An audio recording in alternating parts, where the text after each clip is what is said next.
Our presentation today is on internal communication in the case of a particular kind of almost to-be crisis that happened in a university setting. So we've heard a lot about corporate settings today, but we're going to turn our attention to the university setting. This paper, I think, has a lot of interest for those of you who are attending this year's BledCom because it pertains to internal communication. It also pertains to sense-making processes as they relate to stakeholders or members of an organization. It has to do also with dangers of social media. So you might think twice about what you post next, perhaps during this session, on your Facebook, because you never know how it might be interpreted. Now, fortunately, in this case, before you get too apprehensive, nobody died. So this was a success, perhaps a successfully managed or prevented crisis in this particular situation. If you read the paper, you will note that it's actually a case study, and there's a lot of detailed information presented about the scenario. I'm going to today focus on results from the quantitative analysis portion of this paper, but fortunately it's a very rich scenario that I hope will provide opportunities for us to present research results at future conferences. The setting for this study was a small Midwestern university located in the rural Midwest. The participants in this study were a convenient sample of university students only. And although we know that internal stakeholders within a university also include faculty and staff, we're only looking at students for this particular study. The data that were collected are survey data, and like I said, I'm just presenting the quantitative results here. I also will be referencing some public documents, some email communications that were transmitted. So in the context of this study that I'm presenting today, we're going to be talking about informal and formal communication that transpired within the organizational context. We're going to be talking about crisis prevention and the communication that surrounded the prevention. And finally, I'll conclude with some ideas for implications for practitioners that we learned from this study. So as I mentioned, it was very fortunate in this research that nothing happened. Sometimes we like to have something very dramatic happen, but in this case, we are very fortunate that nobody died, as I mentioned. What happened at this university is that someone, and many of these details are fuzzy, by the way, and were never clarified by the administration or the students or anybody involved in the case. An alleged threat was posted on Facebook on a Thursday. What happened is some person reported this student, and in this case, his posting on Facebook to our Student Standards Boards. Now, at this particular university, the Student Standards Board is responsible for investigating things like accusations of plagiarism, misconduct, not becoming to a student, and so forth. What happened was that the student then returned home on Saturday on the weekend. Now, school started on Monday, and at that point, interestingly enough, some of the coaches in the athletics department told their student athletes, not to attend class. So as you can imagine, this alarmed many people. If the coaches were telling students not to attend class, then there must be some kind of danger, correct? So on the date of the alleged threat was this Tuesday. Also on Monday, in the athletics department of this particular university, flyers were posted. And these flyers contained a photo of the student who had posted the alleged threat.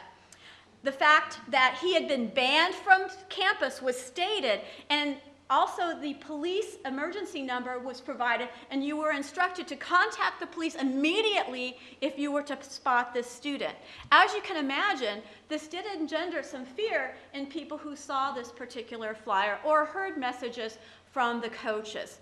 Now, continuing with the scenario, faculty and staff at this particular university received no emails whatsoever from the university. In fact, most faculty found out about the alleged Facebook threat and the subsequent banning of the student from campus from their own students. So students came into class, oftentimes quite panicky, saying, have you heard there's a threat to our campus? At this point, many people did not know that the student had been banned from campus unless they saw the flyer that was posted in the athletics department. So rumors were circulating around campus that there was a threat. It was posted on Facebook. And some students themselves went to this student's Facebook page to check out the supposed threat. By the way, the threat that was posted on Facebook may not have been a threat. The student later said that he was only joking in what he posted on Facebook. Hence the cautionary tale, be careful what you post on Facebook as it may be misinterpreted. So during the course of the day on Monday, some faculty discussed the threat with members of their class, but keep in mind they knew nothing about this. The university community, including faculty and staff and students, did not receive any kind of formal communication from the university until they received an email from the university president at 8:30 on the morning or in the evening of that Monday. So realize that was after classes had already met on Monday, and Tuesday was the day of the alleged threat. Something big was going to happen on Tuesday, right? But we didn't get the text message until later. And so eventually, the second day, Tuesday, the date that the threat was supposed to occur, there was a second email message from the president.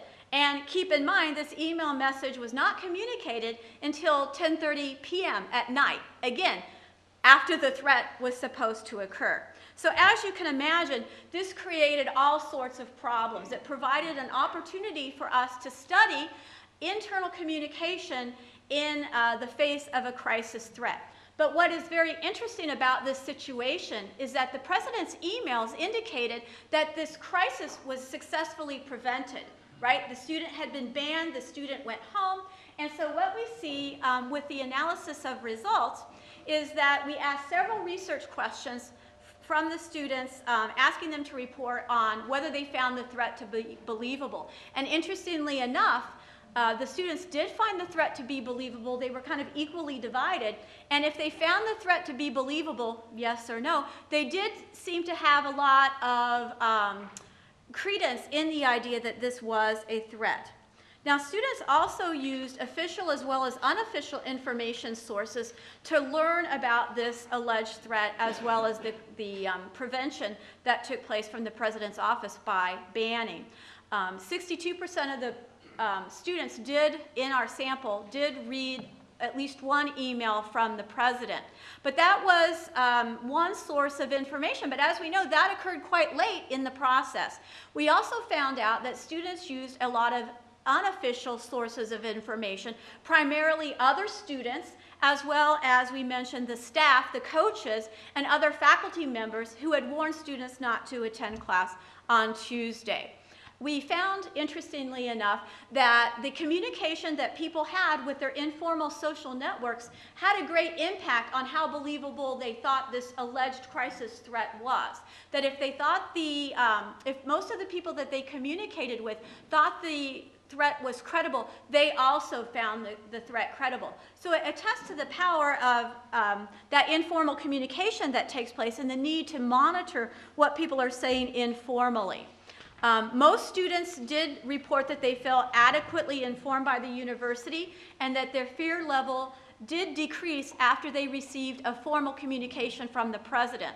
And this, of course, attests to the value of this kind of formal communication. When you're forced to rely on informal communication, you doubt the credibility of that information. It wasn't until they received something from the president that their fear was abated.